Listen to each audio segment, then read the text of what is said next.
I like two moments in my mind that I can distinguish which one I like better.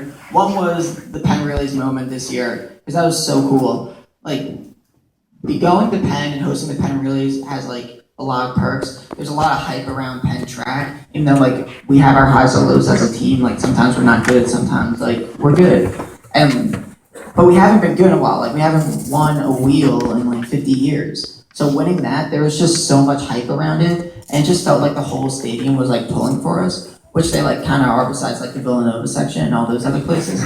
But it was just like insane. Like news people coming up to us, want to take pictures. Like we had to go to like a weird press conference after, which like I've like done a few things like that before, but to like be able to do it with my teammates who like don't get to experience it as much. And like I had another senior on the team that was like a walk on, like a 424 guy, and he let us off in like 408 or something like that. And just being able to experience that with like some of my closest friends was amazing.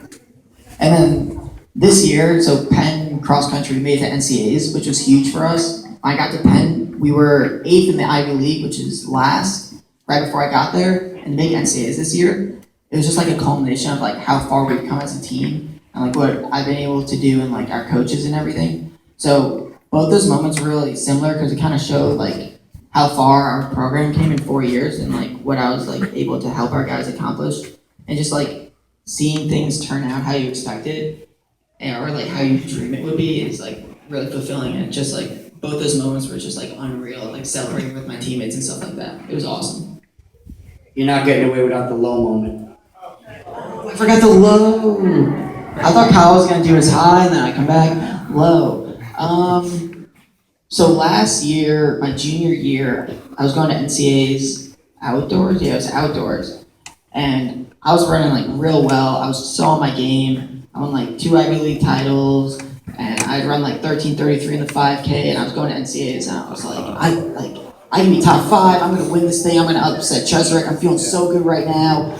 And then against the race, I didn't finish. I dropped out with like a mile to go. And like, I totally lost my head. I was so out of it for like a month. I couldn't believe it. Like, I worked so hard for that moment just to like have it. Like, I just didn't feel good. I thought I was like in amazing shape and it was all going to turn out great. And my body just said, no, that's not how this is going to go.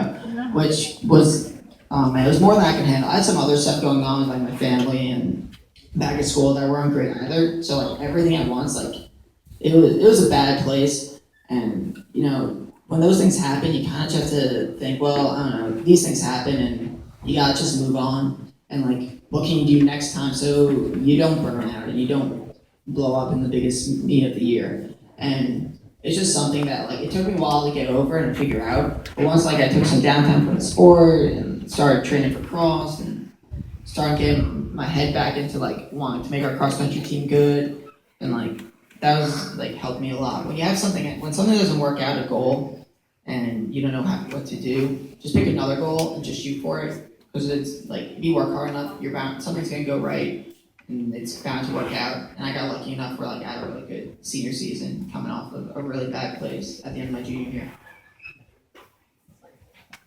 My high was my sophomore year at Columbia. It was just one of those times in which everything was completely clicking. Every single run, it seems like you're floating on air, and every training session, you're, passing the times that coach is giving you, and it culminated in running 3:58 for a mile, which was the first time I broke 4 minutes.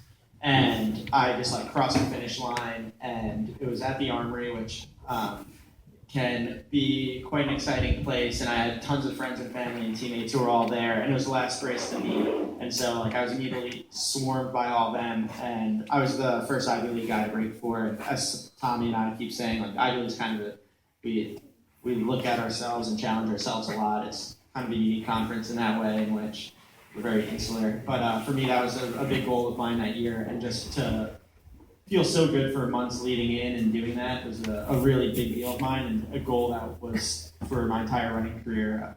Ever since I'd broken 5 or 6 minutes for the first time, I was like, all right, what's next? And my low came shortly thereafter. I think I told this story last year, but I was on a run from my house during the summer and just feeling good, cruising, cabin 1 type pace.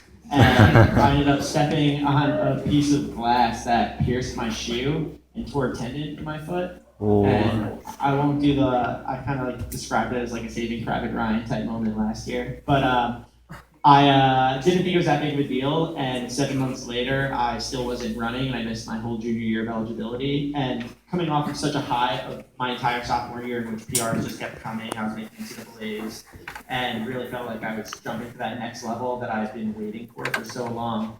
It really just plummeted, and all of a sudden, I'm watching my teammates from the sidelines, and they miss making cross-country nationals by one place, and I would have been the difference for sure. And so a lot of time spent in the pool, a lot of time on the bike, and a lot of days waking up, not wondering if I'd ever be able to run again. And that sort of uncertainty, especially coming off that high, was the definite low. But I think I was able to rebound so well that next year. I ended up running the American collegiate record the following year, 1,500 meters, and I think it's because of those experiences and the lows. Those are great examples. If you see both of their highs and lows came in fairly close proximity to each other. In this sport, you can run an outstanding PR, be on top of the world, and the following Saturday you're at the bottom. But the point both of you made, I think, is that you just have to kind of get through it, keep going, and realize that one race doesn't sum up your career. Kyle, you and I were talking at dinner about not putting all your eggs in one basket. Can you go back to that for a moment? Yeah, so we were discussing this being an Olympic year. Obviously, my big goal was to make the Olympic team, and as you can see, I'm not there. And I wish I wasn't here right now, not because I don't love you guys, but I made the Olympic trials in 2012, and I saw how much pressure there was, and so a big thing for me this year was saying, like, all right, this being an Olympic year, I can't say that this is how I'm going to define my entire career, whether or not I make the Olympic team. There's other things that are going to happen this season, and I need to redefine my version of what it means to be a successful runner. And I had an unbelievable block of training there for a while. I ran something like 13 straight 90-mile weeks. I was running insane workouts, and all of my coaches and teammates thought I was 100% slated and on the path to making the Olympic team. Things were going fantastic. And one tempo run, and on the cool down, out of nowhere, a pain popped up, and I ended up having a stress reaction in my sacrum. And this was about 2.5 months out from the Olympic trials, and I had to spend 5 weeks in the pool and on the bike and on the elliptical and trying to get creative of ways to stay in shape while my teammates were flying all around the country running PRs. And it was really frustrating because I was just, working out with them. I was beating them in practice at times, and it was just I felt like it was my turn, but instead I had to redefine my goals a bit. And the goal became, how do I recover? How do I get healthy? And what do I do next?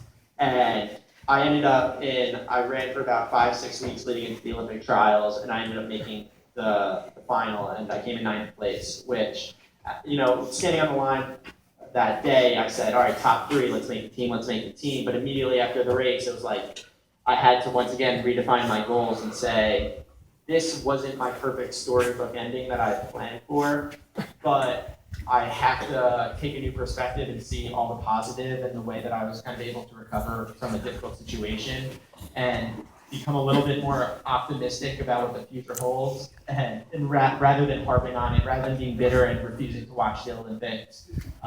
Once again, it's just in 2020, we're going to have another cycle and another opportunity, but I'm not going to say I'm a successful professional runner or not, whether or not I make the team. That's a great example, and I think Kyle deserves an extra round of applause for being out.